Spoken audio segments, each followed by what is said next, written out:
Hello, good evening everyone. कैसे हो सब? बढ़िया हो?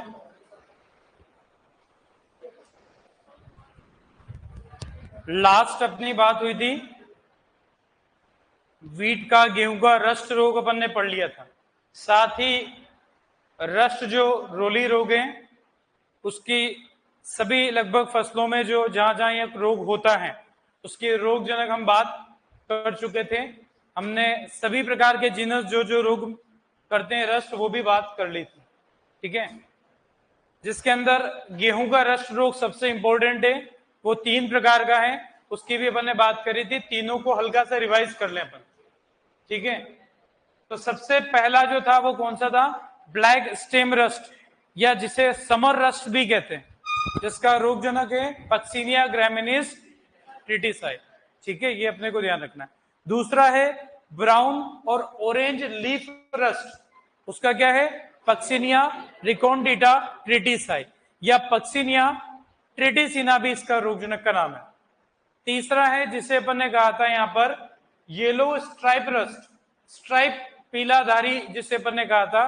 तो इसमें स्ट्राइप की वजह से याद रखने में पक्सिनिया स्ट्राइप फॉर्मिस। सबसे इंपॉर्टेंट बात तो यही अपने को ध्यान रखनी थी। उसके अलावा अपन ने और क्या बात करी थी इसके अंदर? दूसरी जो अपने को ध्यान रखना था इसमें कि भाई कौन सा परपोषी होता है, बारबेरी होता है और महोनिया करके एक प्रजाति है। बाकी हमने ब्राउन या ऑरेंज रस्ट के अंदर बात किया था थैलिक्ट्रम स्पेसियोसम या आइसोपायरम फ्यूमेरोइड्स करके दो आपकी ग्रेमिनी कुल की घास है जो अपन ध्यान रखते हैं।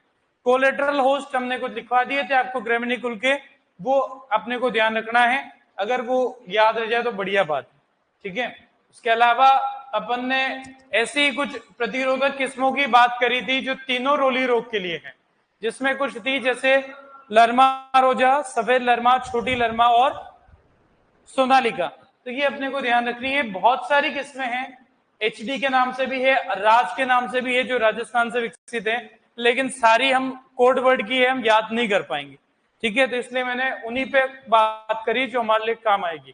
उसके अलावा जो हमने लाइफ साइकिल जीवन चक्र पढ़ा वहां से जो क्वेश्चंस बनते हैं उन क्वेश्चंस की हमने बात करी, जिसमें सबसे पहली बात तो वो कौन से 5 बीजाणु हैं उनको याद रखने की ट्रिक क्या बनाई थी हमने? पीएयू टीबी, पी से इसका और कोई दूसरा नाम स्पर्मेशिया, तीसरा इसका नाम स्पर्मेटोगोनियम। इसको किससे रिप्रेजेंट करेंगे? 0 से।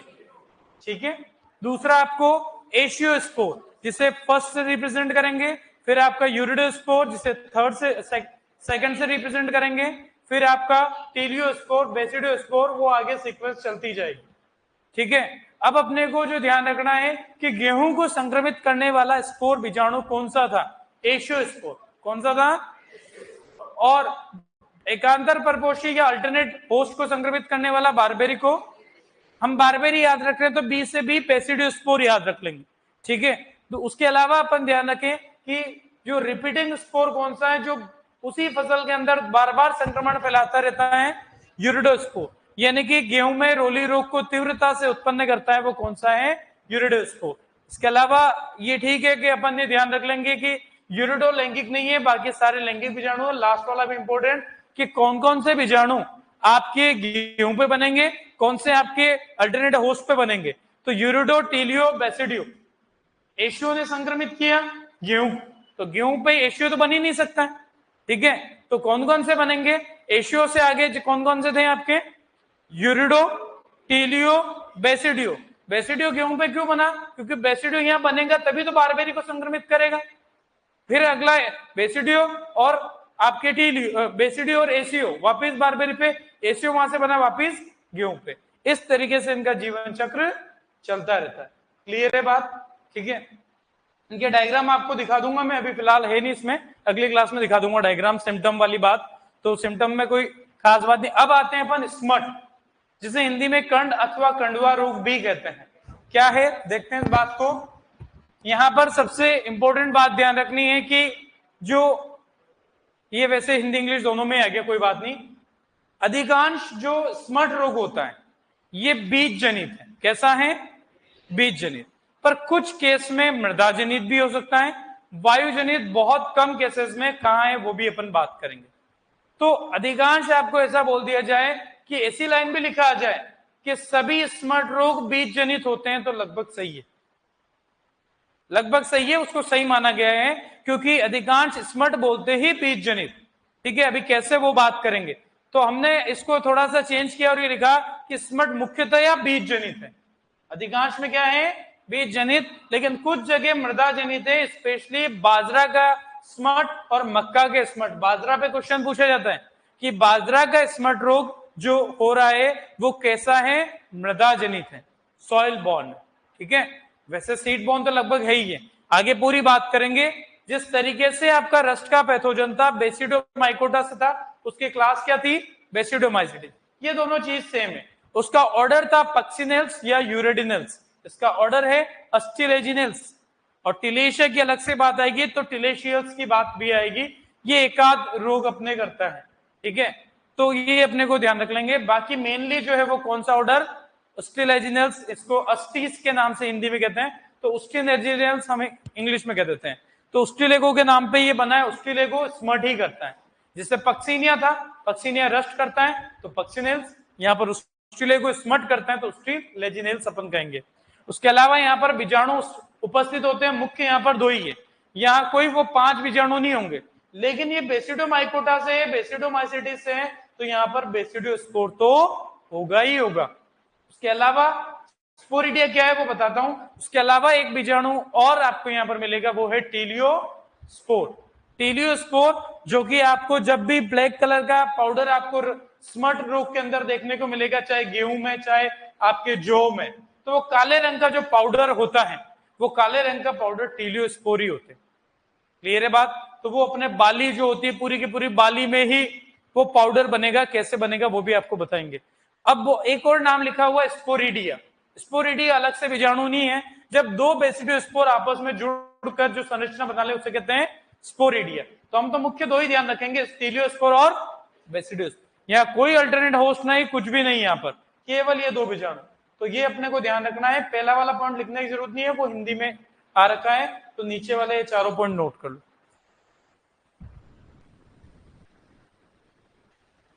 आपको ऊपर वाला क्रॉस नहीं मार रहा हूं, क्रॉस मारने से दिया लगे गलत है, मैं टिक लगा रहा हूं, वही नोट करो।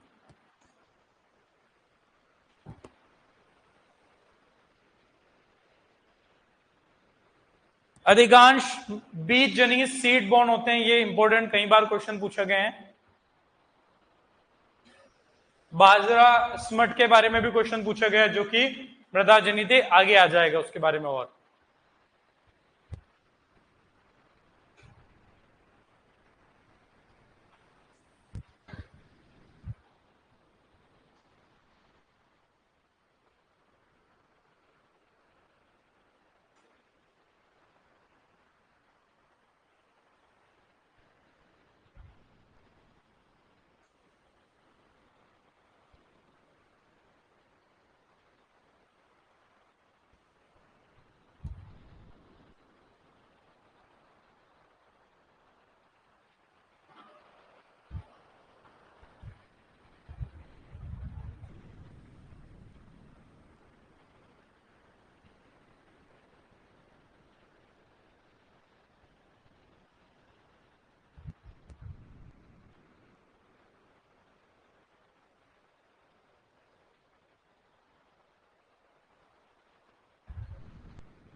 ये मृदा जनित केवल बाजरा और मक्का के लिए लिखा गया है।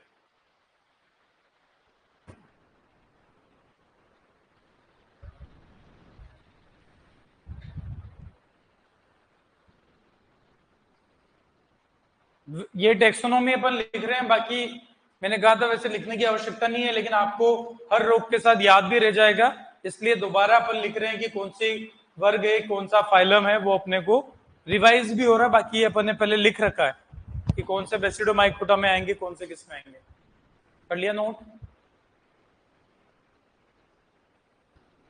बढ़े आगे।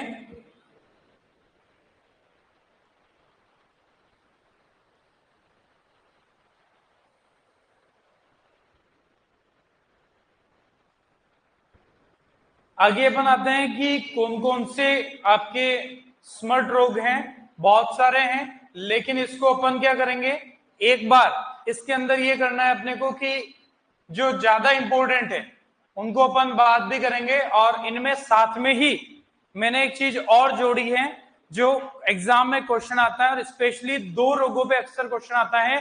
लूज स्मट ऑफ व्हीट, गेहूं का जो अनावृत कंड है वो कैसा है, तो ये अपने को अंतःबीजोड़ internally seed borne, internally seed borne बहुत फेमस क्वेश्चन है अगर आप पुराने पेपर कभी देखने का काम पड़ा हो। और एक आता है कवर्ड स्मट ऑफ बार्ले, जो का आवृतखंड कैसा है, बाह्य बिजोड़ दोनों, बहुत ज्यादा इंपॉर्टेंट क्वेश्चन। तो अपन ने तो सारे ही स्मट की डिटेल पकड़ ली, और कहां इंपॉर्टेंट है वो बात करेंगे। तो सबसे पहली बात देखो, एक जनरल चीज पकड़ेंगे हम। तो हम क्यों स्मट रोग एक साथ पढ़ रहे हैं, गेहूं चल रहा है हमारा तो गेहूं की बात कर ले, लेकिन नहीं, हमें बार बार सब चीजें स्मट की फिर सारी फसलों में अलग अलग पढ़ने का अपने पास इतना जबरदस्ती का टाइम खराब करना नहीं है। तो हम क्या कर रहे हैं, देखो तीन जैसे यहां पर आई है, loose smut of wheat, loose smut of oat और लूज स्मट ऑफ बार्ले। गेहूं, जय और जो तीनों का लूज स्मट।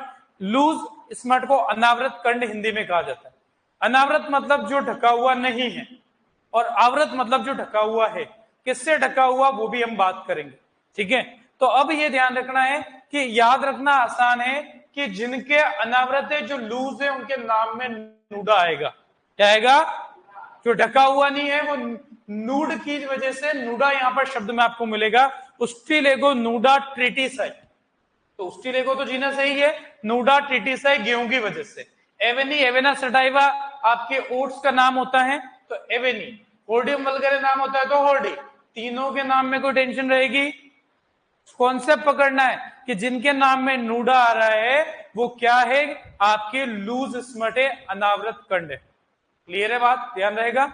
और हमने इनके तीनों के नाम को रटना नहीं पड़ रहा, ऑस्ट्रेलिया तो सब में है, गेहूं है तो ट्रिटिसाई, ओट्स है तो एवेनी, और बार्ले है तो हॉर्डी, जो कि इनके वैज्ञानिक नाम में होता है।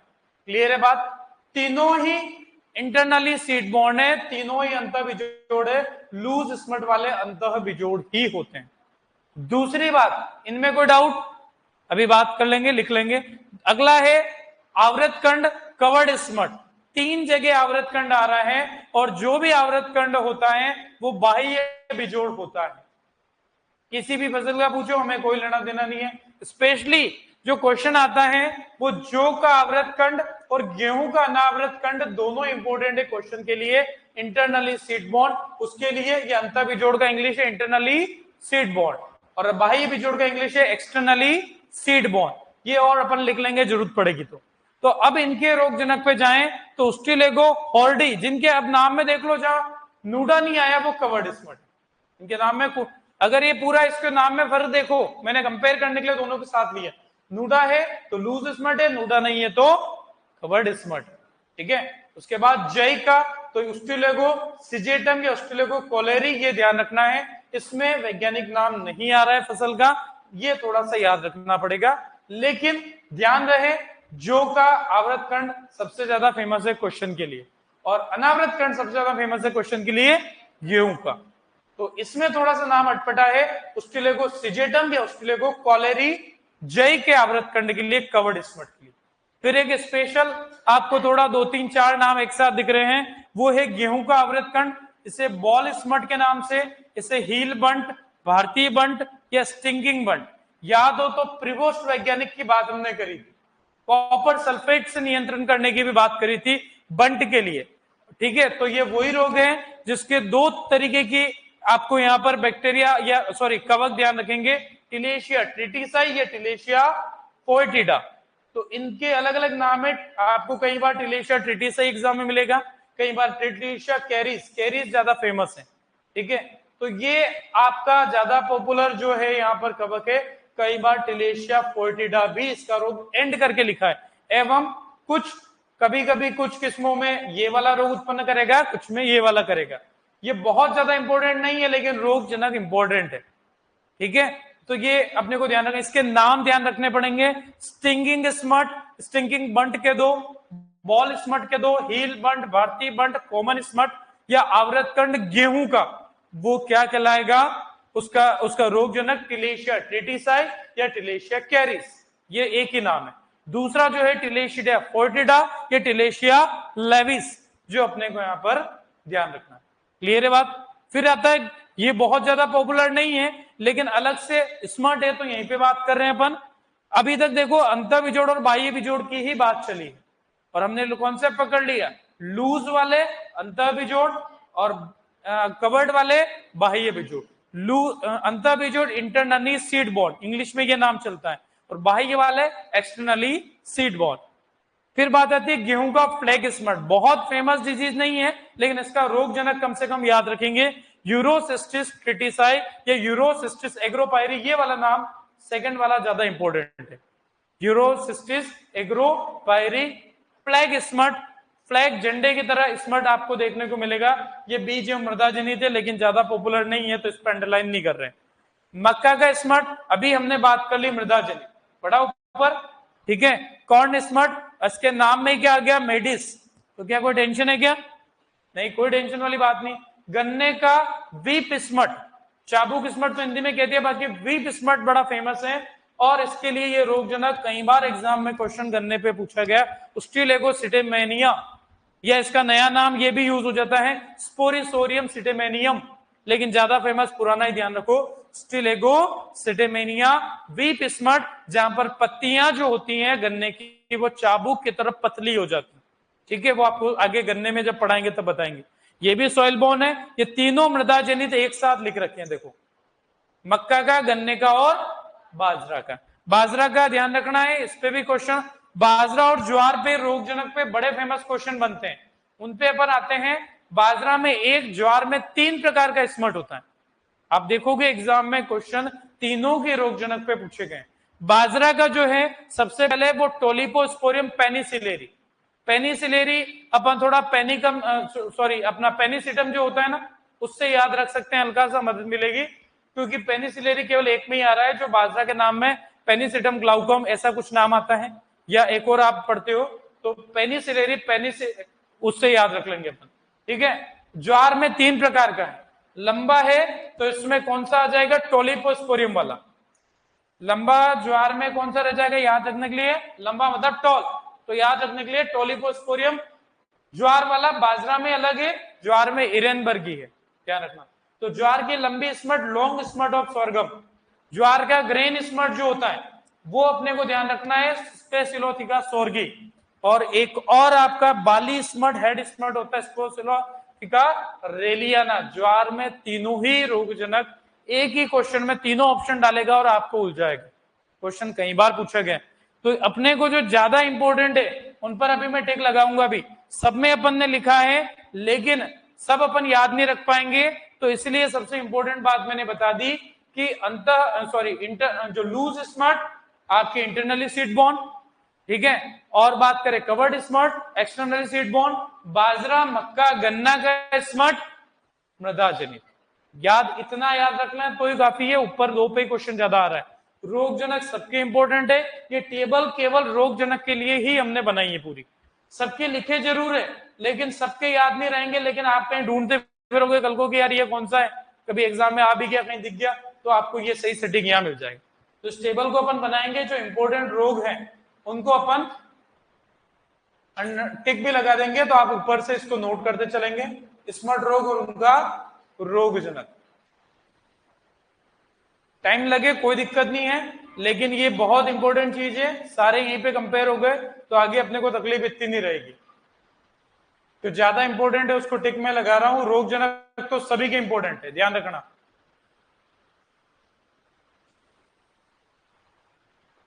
नहीं, कोई होशियारी में ये नहीं करना कि सर ने टिक लगाया वही लिखेंगे हम, तो वो आपको बाद में पढ़ो तो उसके लिए मैंने लगाया केवल।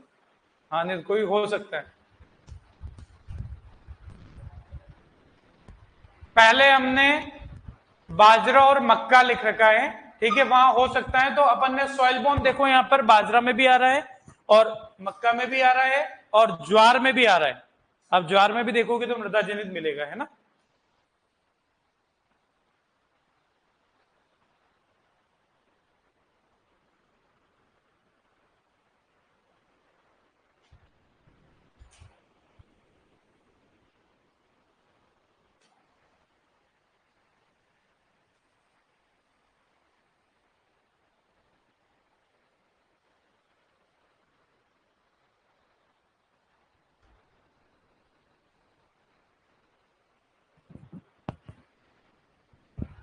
जो 7 नंबर और 9 नंबर पढ़ने में नहीं आ रहा है तो उसके लिए स्लाइड किसका देंगे, एक बार आप इनको पहले वालों को नोट कर लें।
आपको मैटर थोड़ा सा ज्यादा इसलिए लगता है क्योंकि नाम दोनों में, हिंदी इंग्लिश दोनों में लिखा होने की वजह से थोड़ा सा ज्यादा दिखेगा कि यार इतना सारा। बाकी बात कुछ नहीं, रोग का नाम है, रोगजनक कैसा है और रोगजनक का नाम।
ये सिटेमेनियम लिखा हुआ है, जैसे सिटेमिनिया है वैसा ही ये इसका नाम नहीं भी याद रखो चलेगा। वैसे दोनों एग्जाम वाले की इच्छा पर आप पकड़ लोगे, वैसे शब्द सिटेमिनियम आ जाता है।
तो मृदा जनित आपको मक्का, गन्ना, बाजरा और ज्वार में मिल रहा है। देखो ज्वार में भी है, पर ज्वार अकेला मृदा जनित नहीं है, वो बीज जनित, मृदा जनित, वायु जनित लगभग तीनों प्रकार का है।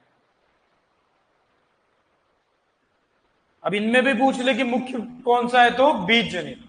स्मट सुनते ही पहली प्रायोरिटी बीज जनित है, लेकिन कुछ फसलों में मृदा जनित, जहां पर बाजरा, मक्का और ज्वार, इनको थोड़ा ध्यान रखना होता है।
ज्वार के तीनों है, ये अक्सर गलती करवाएंगे, तो इनको तो बहुत अच्छे से याद करना पड़ेगा। और ज्वार में एरेनबर्गी वाला टोली आता है, वो लंबी स्मट के लिए, लॉन्ग स्मट के लिए टॉल से याद हो जाएगा। बाकी दो स्पेसिलोथिका वाले हैं।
इनको इंग्लिश में लिखना हो अंतः बिजोड़ को इंटरनली सीड बॉर्न और बाह्य बिजोड़ को एक्सटर्नली सीड बॉर्न। ध्यान रखना, ये इन्हीं अक्सर क्वेश्चन आते हैं।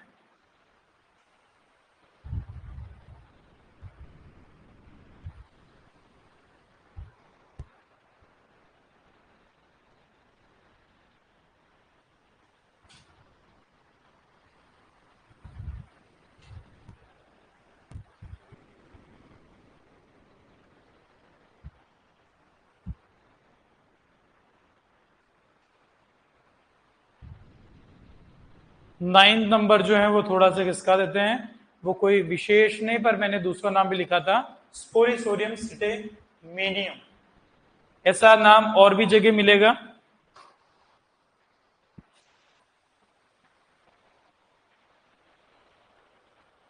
बट ज्यादातर जो नाम पॉपुलर है वो लगभग सारे स्टिलेगो, उसके अलावा टिलेशिया जीनस भी, इसीलिए हमने ऑर्डर टिलेशियस भी बोला था। यूरोसिस्टिस, टोलिपोस्पोरियम और स्पेसिलोथिका।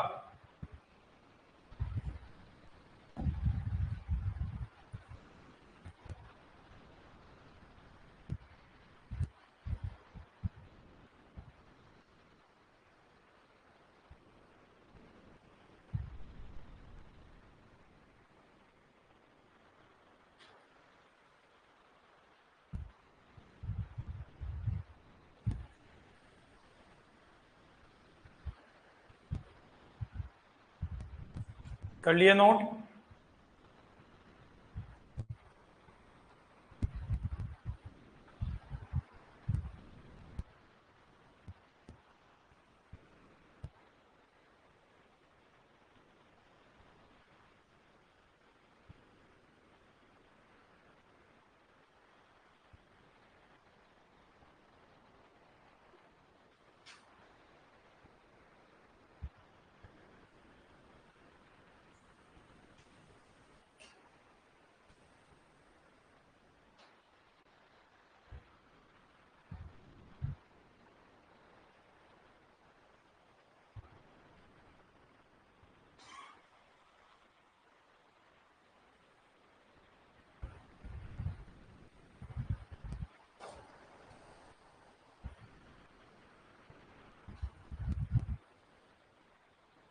तो सबसे इंपॉर्टेंट इस टेबल को अपने लिए इंपॉर्टेंट क्यों है? पहला तो रोग जनक का जो क्वेश्चन आता है, अब हर फसल में अलग से हमें केवल इस रोग के टेंशन मतलब स्मर्ट अलग से पूरी डिटेल नहीं पढ़नी होगी। डिटेल क्योंकि स्मर्ट हम लगभग समझ रहे हैं, बहुत सारी चीजें, दो रोग पढ़ेंगे जिसमें पूरा स्मर्ट पूरी बात समझ में आ जाएगी। तो हमें केवल रोग जनक ही याद रखना है, तो वो यही तुलना करते हुए याद रह जाएगा। ठीक है, किसमें स्टिलेगो आ रहा है, किसमें टोलिपोस्पोरियम आ रहा है, किसमें स्पेसिलोथिका आ रहा है, वो अपने को यहाँ पर ध्यान रखना है। अब बात आती है कि ये किस प्रकार का रोगजनक है, तो तीन याद रखो, बहुत इंपॉर्टेंट बात। एक तो कोई सा भी अनावृत कंड लूज स्मट हो तो कैसा, इंटरनली सीड बॉर्न, अंतः बिजोड़। कोई सा भी कवर्ड स्मट हो तो एक्सटर्नली सीड बॉर्न। ऐसा कहते ही 6 रोगों के बारे में याद हो गया। ठीक है, और मक्का, बाजरा और गन्ना पूरी तरीके से मृदा जनित। कैसे? और ज्वार में भी आएगा मृदा जनित। मैंने, किसी ने पूछा सर आपने पहले लिखवा है, तो बिल्कुल ज्वार में भी मृदा, ज्वार तीनों प्रकार का लक्षण रखता है, बीज, मृदा और वायु जनित रोगजनक तीनों प्रकार का होता है। तो रोगजनक के हिसाब से इंपोर्टेंट यहां पर, जैसे ऊपर के तो कुछ लगा दिए थे, तो यानी कि उसके अलावा ज्वार के तीनों भी इंपॉर्टेंट है। ज्वार पे तीनों पे ही क्वेश्चन पूछे गए।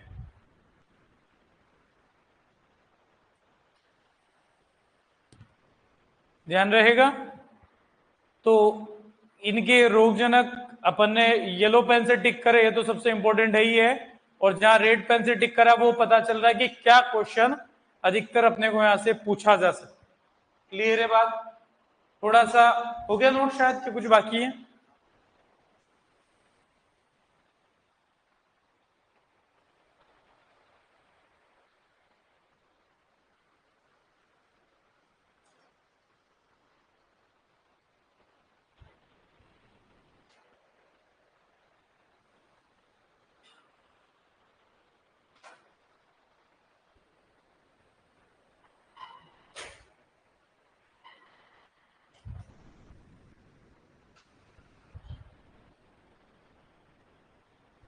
तो स्मट नाम की, जैसे रस्ट की हमारी टेंशन दूर हुई थी, वैसे स्मट की भी लगभग टेंशन हम पूरी दूर हो जाएगी।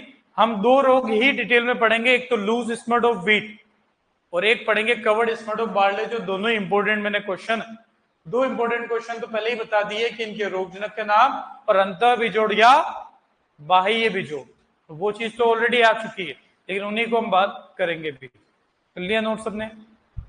कितने लोग नोट कर रहे हैं? कर लो।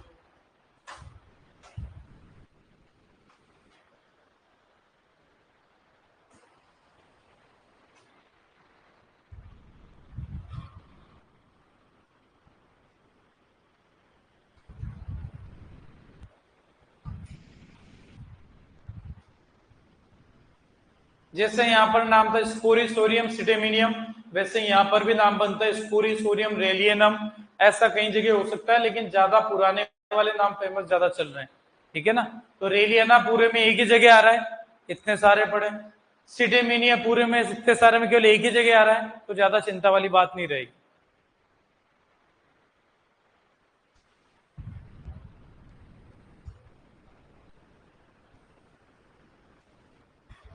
हो गया नोट सबका?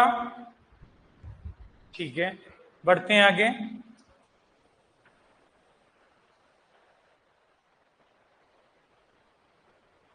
आगे बात करते हैं, सबसे पहला जो अपने को पढ़ना है गेहूं का अनावृत खंड, और बहुत ज्यादा नहीं, अब मेजर चीजें समझ ली हैं तो कोई ज्यादा टेंशन वाली बात नहीं। गेहूं का अनावृत खंड, जिसे लूज स्मट ऑफ व्हीट भी कहते हैं।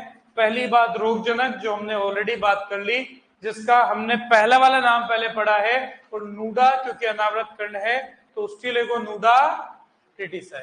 कई बार इसका नाम ये भी कहीं लिखा हो सकता है उस्टिलेगो सिजेटम ट्रिटिसाई, पूरा नाम उस्टिलेगो सिजेटम ट्रिटिसाई। केवल उस्टिलेगो सिजेटम तो आपको ओट्स में मिला था, कवर्ड स्मट में, याद ध्यान देखें पीछे, है ना, मिला ऐसा अपने को ओट्स में।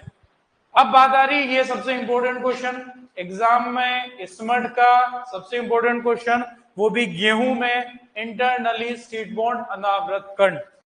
सबसे इंपॉर्टेंट क्वेश्चन जो एग्जाम में सबसे ज्यादा पूछा गया है, आप देखोगे पुराने पेपर में कई बार मिलेगा, ठीक है। पूरे गेहूं की बात कर लें तो ये क्वेश्चन सबसे इंपॉर्टेंट, कि गेहूं का अनावृत खंड लूज स्मट ऑफ व्हीट कैसा है, बीज जनित, मृदा जनित, बीज जनित में भी फिर कौन सा अंतः बिजोड़ या बाह्य बिजोड़, तो अंतः बिजोड़।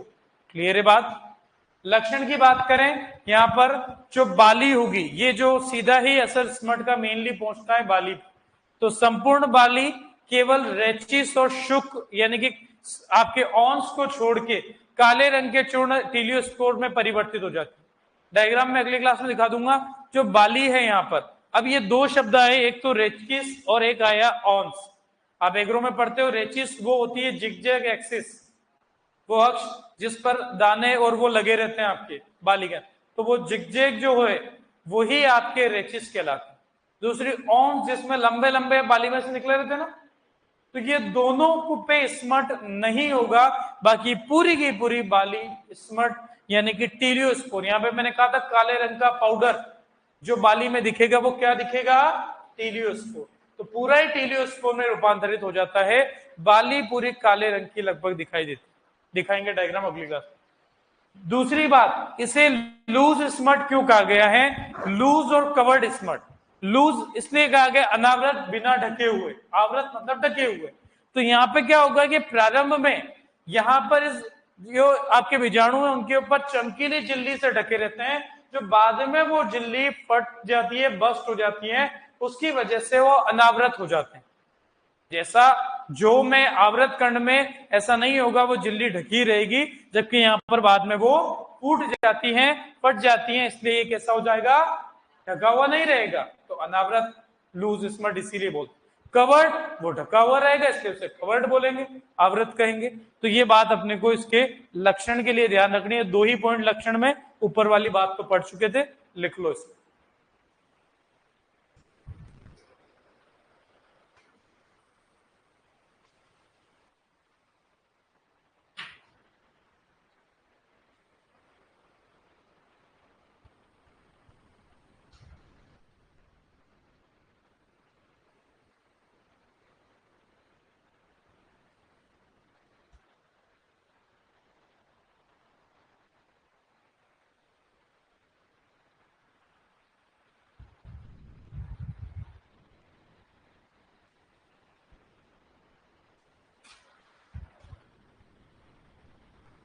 थोड़ा सा बड़ी टेबल कहीं आ रही है तो वहां दिक्कत आ रही है, तो अपन इन बड़ी टेबल्स को आगे कभी कहीं आती है तो दो पार्ट में कर देंगे, दो साइड में कर देंगे, है ना, ताकि आपको थोड़ा सा वो पढ़ने में भी दिक्कत कम आएगी।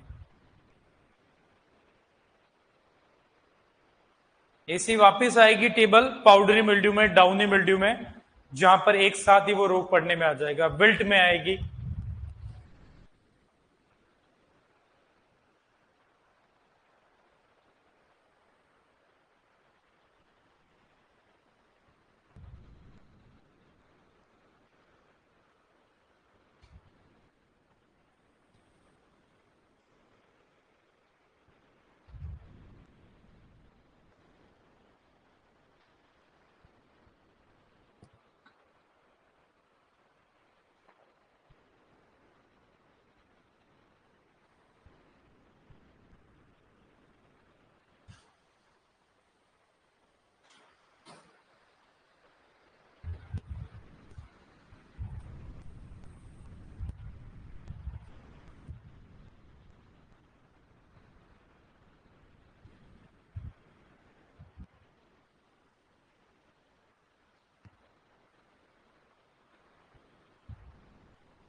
कर लिया नोट।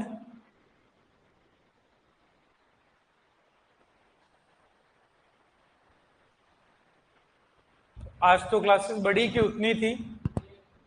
उतनी थी, दो ही थी।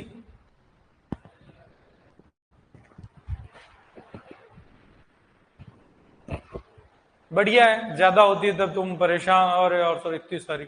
अभी जब तक कम है, सर लोग पहुंच नहीं पा रहे हैं, आ रहे हैं धीरे धीरे, तब तक आपके कम है तो आपको भी बढ़िया है।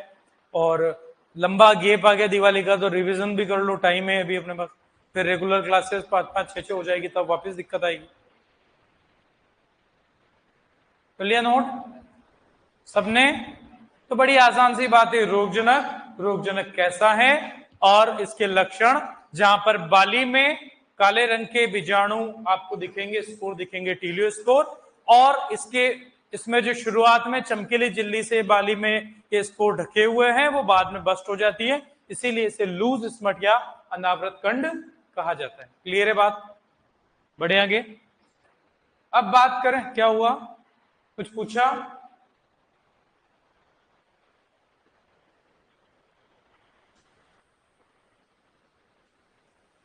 बाकी इसके बाद आती है प्रबंधन पर, मैनेजमेंट पर।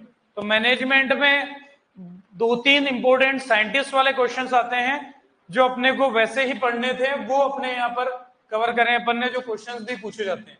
अब क्या है वो चीज, उसी पर आते हैं। सबसे पहले मैनेजमेंट की बात करें तो यहाँ पर क्या सीड ट्रीटमेंट कर सकते हैं?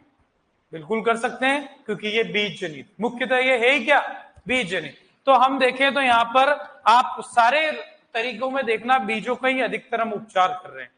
ठीक है, पहला काम है यहाँ पर, जिस तरीके से अपन ने पहले भी इसकी बात करी, सर्वांगी या सिस्टमिक फंजीसाइड कार्बोक्सिन, जो बीटावैक्स के नाम से जानते हैं, 2 ग्राम पर केजी सीड से बीजोपचार आप कर सकते हो, कोई खास बात नहीं। ठीक है, ये तो लगभग जहां भी बीज जनित रोग है कार्बोक्सिन पीछा नहीं छोड़ेगा, और याद रखना भी अपने लिए आसान है। ठीक है, दूसरी बात, यहां पर हॉट वाटर ट्रीटमेंट हम यूज कर सकते हैं। हॉट वाटर ट्रीटमेंट बीज जनित रोगों में काम में आ सकता है।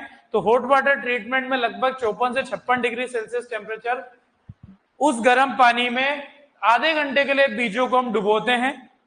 ठीक है, और अब ये क्यों अपने को ध्यान रखना पड़ रहा है, बाकी तो ऐसा होगा कि अगर इंटरनली सीड बोर्न है, लूज स्मट ऑफ वीट क्या है, इंटरनली सीड बोर्न, यानी कि रोग जो ना कहां बैठा है, बाहर के अंदर, बाहर अंदर, अंदर बैठा है, तो गर्म पानी में आधे घंटे तक अगर रहेगा तो अंदर तक उसको हीट की वजह से वो होगा। और अब इसको क्या करो, छाया में सुखा दो और वो सीड बुआई के लिए उपयोग कर लो। अब हमारे को जो यहाँ पर इंपॉर्टेंट बात ध्यान रखनी है कि हॉट वाटर ट्रीटमेंट का टेम्परेचर और टाइम तो याद रख ले, ठीक है। अब इसको सबसे पहले खोज किया था लेट ब्लाइट ऑफ पोटैटो के लिए जेनसन ने। लेट ब्लाइट सबसे पहले खोज करी हॉट वाटर ट्रीटमेंट की जेनसन ने। कौन से रोग में? पहला काम सारा रोग का लगभग किसका हुआ? लेट ब्लाइट ऑफ पोटैटो का, आलू का, पछेती अंगमारी का। गेहूं के लूज स्मट के लिए इसको खोज करी स्विंगल ने। किसने करी? स्विंगल ने। दोनों में ही टेम्परेचर टाइम में कोई फर्क नहीं है, हमने साथ में साइंटिस्ट भी याद रख लेंगे और कौन से रोग में सबसे पहले खोज हुई वो भी पता चल गया। तो जेनसन की बात आती है तो आलू के अंदर, पछेती अंगमारी के अंदर हॉट वाटर ट्रीटमेंट सबसे पहले खोज किया था, उपयोग किया था स्विंगल ने। गेहूं में इसको उपयोग किया था। इसके अलावा एक और ट्रीटमेंट जो पंजाब, जो पहले करनाल जो है आपका, करनाल के, सॉरी इसमें अपना लिखने में नहीं आ रहा है, वो आगे आएगा, लूथरा एंड सत्तार। ये पंजाब के अंदर दोनों साइंटिस्ट थे, लूथरा एंड सत्तार, जिन्होंने सोलर हीट ट्रीटमेंट, जो कि खोज ही हमारे भारत में ही हुआ, ये ट्रीटमेंट गेहूं में इस रोग के नियंत्रण के लिए इन्होंने खोज किया था 1953 में। साल याद नहीं रहेगा तो चलेगा। सोलर हीट ट्रीटमेंट क्या है? गर्मियों में तेज गर्मी पड़ती है, अप्रैल के आसपास ही आप क्या करो कि गेहूं को धूप में रख दो, गर्म पानी के झंझट में नहीं पड़ के तेज धूप में रख दो, तो भी रोगजनक जो है अंदर तक का वो खत्म हो जाएगा। बस इन्होंने ये टेक्निक दी, किसने दी? लूथरा एंड सत्तार ने। कौन सी टेक्निक? Solar heat treatment. वो क्या थी? हॉट वाटर ट्रीटमेंट थी। दोनों में काम एक ही हो रहा है, ठीक है। कुछ प्रतिरोधक किसमें, जो यहाँ पर बहुत ज्यादा नहीं लिख के मैंने कुछ कम से आपके कम करी है, तो ये अपने को ध्यान रखने है। VL 829, KRL 210, HF 270, ये एक इंपॉर्टेंट थोड़ी सी ज्यादा है। पिटिक 62, अन्नपूर्णा 34, WK 1204, सारी ही लूज स्मट ऑफ व्हीट के लिए प्रतिरोधक है। मानता हूं ये याद रखनी मुश्किल है, पर बाकी चीजें तो याद करेंगे पर इनको तो इजीली वेराइटी याद होगी भी नहीं। नोट कर लो सारी बात। इसमें हमने मैनेजमेंट के साथ साथ साइंटिस्ट की बात भी पढ़ ली। ये वाला पॉइंट आपके गेहूं के रोग लूज स्मट से संबंधित नहीं है, लेकिन हॉट वाटर ट्रीटमेंट का कॉन्सेप्ट यहीं पे समझ में आ गया।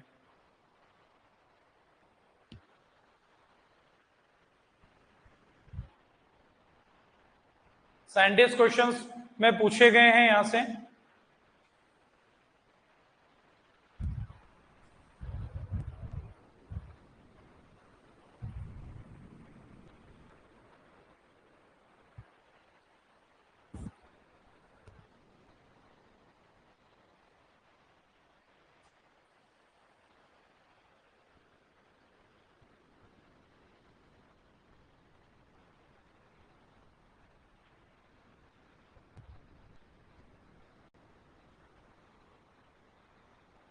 अब ये जैसे अपन ने रोग स्मट बहुत सारे बात की, रस्ट बहुत सारे बात की, तो आगे जब फसल आएगी तब रोग में याद दिलाऊंगा, रोग जनक आप मुझे याद दिलाओ, ताकि अपने को वहां पर फिर दोबारा लिख के तो इतनी मेहनत ही फिर क्यों कर रहे हैं।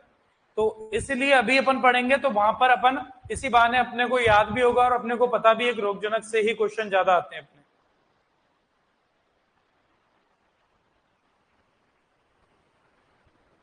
तापमान भी ध्यान रखना है, लगभग आपका 54 से 56 या कई बार डायरेक्ट 55 भी लिखा होता है आधे घंटे के लिए। उस गर्म पानी में बीज को डालना है, फिर छाया में सुखा देते हैं। यही होता है हॉट वाटर ट्रीटमेंट, और इसमें कुछ भी नहीं है। सोलर हीट ट्रीटमेंट में तो गर्मी में बीज को डालना है ताकि उस गर्मी से बीज के अंदर का रोगजनक खत्म हो जाए। यानी कि कार्बोक्सिन से बीजोपचार कर पा रहे हैं, हॉट वाटर ट्रीटमेंट कर रहे हैं, सोलर हीट ट्रीटमेंट यहां पर मैनेजमेंट के तौर पे हम उपयोग कर रहे हैं।